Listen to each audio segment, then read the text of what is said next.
অবশেষে ঘোষণা এলো নবম পে স্কেলের। সর্বনিম্ন বেতন ৩২,০০০ টাকা, সর্বোচ্চ ১,৫৬,০০০ টাকা। ১:৪ অনুপাতে কার্যকর হবে নতুন কাঠামো। জানুয়ারি থেকেই হাতে বেতন।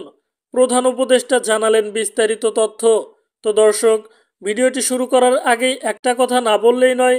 আপনি যদি আমাদের এই চ্যানেলে নতুন হয়ে থাকেন তাহলে চ্যানেলটি এখনই সাবস্ক্রাইব করুন এবং ভিডিওতে একটি লাইক দিয়ে কমেন্ট বক্সে আপনার বিস্তারিত মতামত জানিয়ে যাবেন।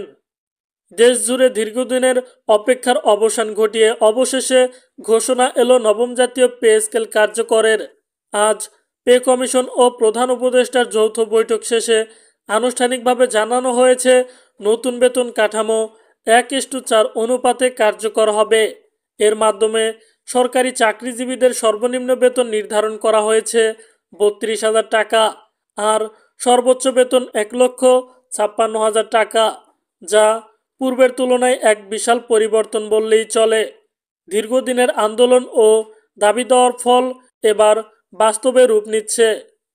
প্রধান উপদেষ্টা বৈঠক শেষে সাংবাদিকদের জানান, আমরা এমন একটি কাঠামো তৈরি করতে চেয়েছি যেখানে থাকবে ন্যায্যতা, সমতা এবং বাস্তবতার প্রতিফলন। এই বেতন কাঠামো শুধুমাত্র সংখ্যার পরিবর্তন নয়, এটি কর্মচারীদের প্রতি সরকারের আস্থার প্রতীক। তিনি আরও জানান, নতুন এই কাঠামো অনুযায়ী কর্মচারীরা ২০২৬ সালের জানুয়ারি থেকে ফেব্রুয়ারির মধ্যে হাতে পাবেন নতুন বেতনের প্রথম কিস্তি। অর্থাৎ আগামী বছরই চাকরিজীবীদের জীবনে আসছে এক নতুন অধ্যায়।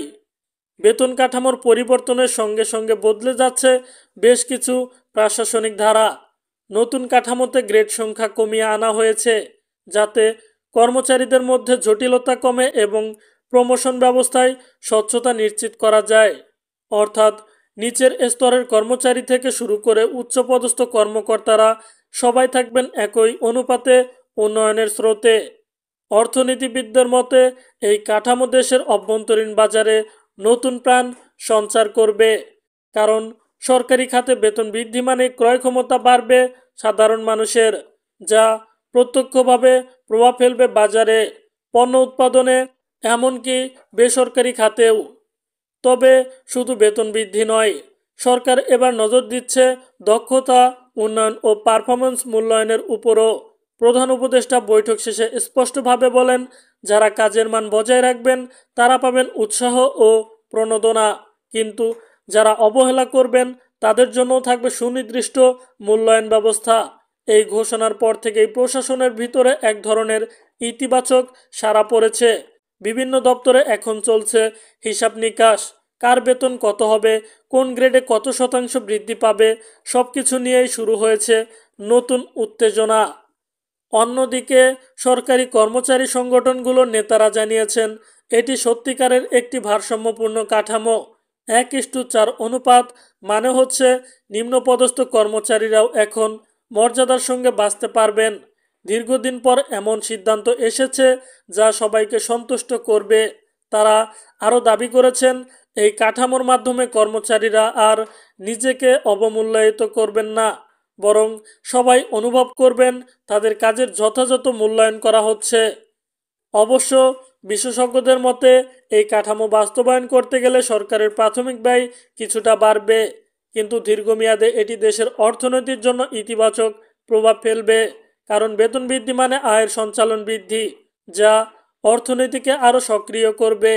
এছাড়াও মুদ্রাস্ফীতি নিয়ন্ত্রণে রাখতে সরকার কাজ করছে একটি অ্যাডজাস্টমেন্ট মেকানিজম এর উপর, যাতে বেতন বাড়লেও বাজারে অস্থিতিশীলতা না তৈরি হয়।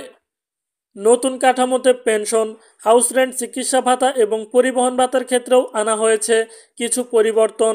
বিশেষ করে বড় শহরের বাইরে যারা কর্মরত তাদের জন্য কিছু অতিরিক্ত সুবিধা দেওয়া হয়েছে, যাতে রাজধানী কেন্দ্রিক চাপ কিছুটা কমানো যায়।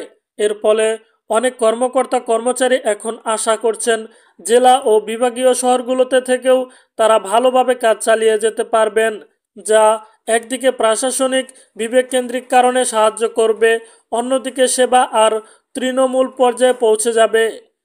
অন্যদিকে পে কমিশনের কর্মকর্তারা জানিয়েছেন, এই কাঠামো তৈরি করতে আমরা মাঠ পর্যায়ের তথ্য, জীবনযাত্রার ব্যয়, মুদ্রাস্ফীতি এবং কর্মচারীদের বাস্তব চাহিদা সবকিছু বিবেচনায় নিয়েছি। এটি কেবল একটি বেতন তালিকা নয়, বরং একটি জীবনযাত্রার পুনর্গঠন নীতি। সারা দেশের সরকারি অফিসগুলোতে এখন একটাই আলোচনা, কবে হাতে আসবে নতুন বেতন আর কারা কতটা বাড়তি সুবিধা পাবেন। প্রশাসনের নিচু স্তর থেকে শুরু করে সচিবালয় পর্যন্ত এক ধরনের আনন্দমুখর পরিবেশ সৃষ্টি হয়েছে। একজন কর্মকর্তা মজার ছলে বলেন, বছরের শেষটা যদি পুরনো বেতন দিয়েই শুরু হয়, তবুও জানুয়ারি ফেব্রুয়ারিতে আমরা এক নতুন সূচনা পাব। এই আশাতেই দিন কাটছে। সবশেষে বলা যায়, নবম জাতীয় পে স্কেল শুধু সংখ্যার হিসাব নয়, এটি সরকারের ন্যায্যতা ও কর্মচারীদের প্রতি শ্রদ্ধার এক প্রতিচ্ছবি।